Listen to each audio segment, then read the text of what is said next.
তারপরে প্রস্তুত থাকবে প্রথম শ্রেণী থেকে দ্বিতীয় শ্রেণীতে সফলতার সহিত উত্তীর্ণ দ্বিতীয় স্থান অধিকারী মোহাম্মদ আব্দুল্লাহ।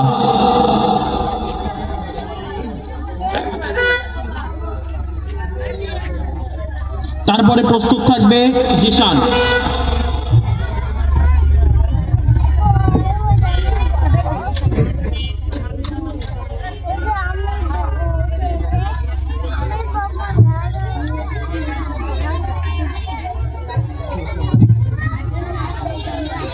মঞ্চে আহ্বান করছি মোহাম্মদ জিশানকে, প্রথম শ্রেণী থেকে দ্বিতীয় শ্রেণীতে সফলতার সহিত প্রথম স্থান অধিকারী।